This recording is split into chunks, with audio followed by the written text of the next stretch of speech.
All right, let's get into it. We're cracking open a new case file today, and believe me, this one's a doozy. We're not talking about some simple smash and grab. This is a massive, highly organized digital heist that uses psychology to drain billions of dollars from people just like you. So let's deconstruct the pig butchering scam. Our investigation kicks off right here with Exhibit A, the FBI's latest internet crime report. Think of this as our map of the digital crime scene.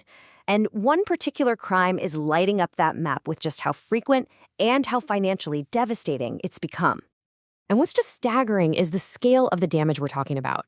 In 2024 alone, the FBI tallied up over $5.8 billion in losses. And that's just from cryptocurrency investment fraud. Billion with a B. And you gotta remember, behind that insane number are real people whose lives have been completely turned upside down. Now, the criminals have a pretty grim name for their playbook: pig butchering. It's a chilling name for a con that doesn't start with a threat. It doesn't start with a demand. No, it starts quietly, often with a message that just looks like a simple, harmless mistake. So let's open up this case file and really get into the anatomy of this thing, because understanding exactly how it works, that is the single best way to build a defense against it. The name itself really tells you the whole story. The pig is the target, and the fattening up part, that's this long, slow, calculated campaign of pure psychological manipulation. We're talking weeks, sometimes even months, of building what feels like a real, genuine connection, all before the trap even begins to close. And this right here is the absolute key. Most scams we think of use fear or pressure. This one flips the script entirely. It weaponizes positive emotions. They build a bond with you using empathy, flattery, making you feel special. They completely bypass our natural alarm bells because they don't look like a threat. They look like a friend. And that is what makes this so incredibly dangerous. You know, every pro-criminal has an MO, right? A playbook they run again and again. Well, the pig butchering scam is no different. It follows a very clear, very repeatable four-step takedown, and we're going to walk through it right now. So here it is, our roadmap of the crime. It always starts with the lure, that simple, innocent hello. From there, it moves into the grooming, where the friendship is built. Then comes the hook, the introduction of that amazing investment opportunity. And finally, the slaughter, where the money and your new friend just disappear. Let's look at the first piece of evidence from stage one. A text like this is the classic opening move. It's designed to look like a total accident, a wrong number. So when you, being a nice person, politely reply, "Sorry, wrong number," they pounce on that opening. They use your kindness to start a conversation. The hook is set.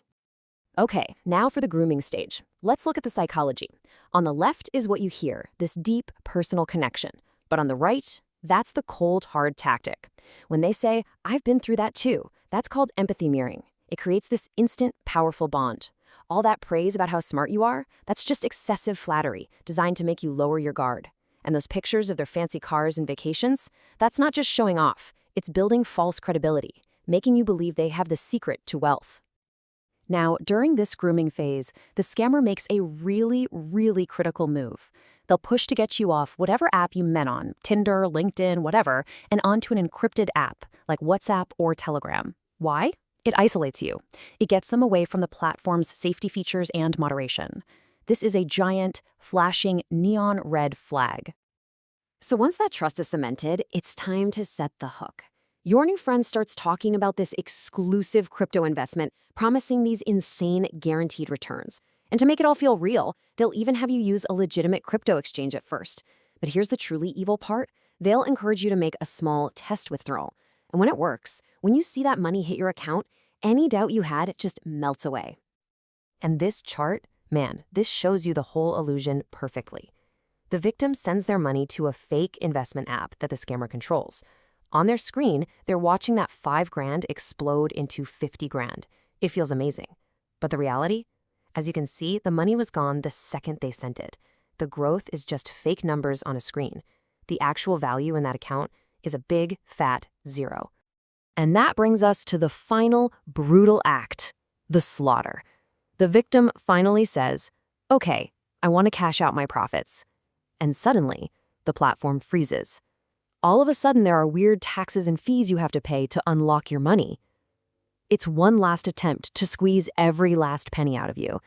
And once you either can't or won't pay anymore, silence. The person, the website, they just vanish. So let's zoom out a bit, because we're not talking about some lone wolf hacker in their basement here. What we're actually looking at is a global, industrialized criminal enterprise that is operating completely in the shadows.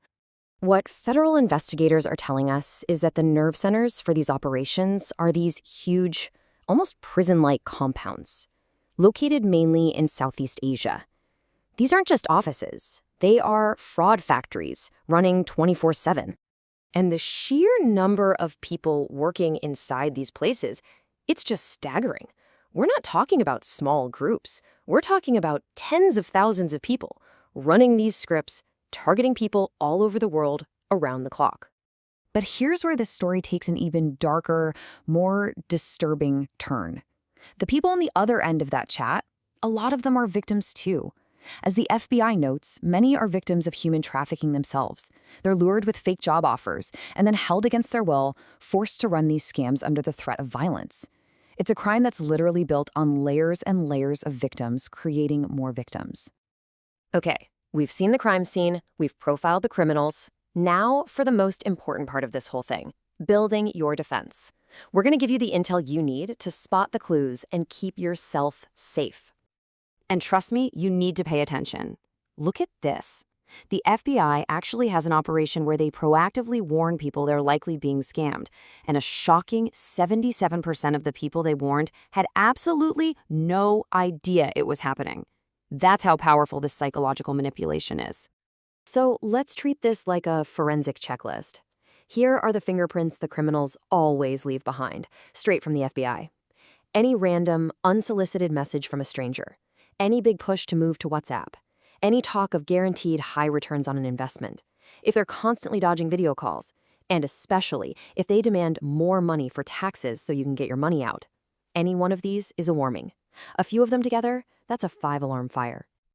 Look, if you remember one thing, just one single thing from all of this, make it this. This is the golden rule. Never, ever mix your dating life and your financial life.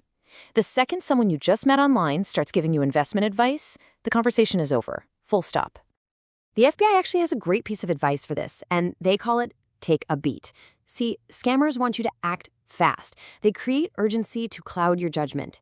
Your best defense is to just pause. Step back from the emotion of it all, resist that pressure, and think. Talk it over with a friend or a family member you trust before you even think about sending money anywhere. So the bottom line is, we all need to start treating our digital lives with a little more suspicion, a little more forensic analysis. The clues, the fingerprints, they're always there if you just know what you're looking for. So the question this whole case leaves us with is a really personal one. Your digital life is a potential crime scene.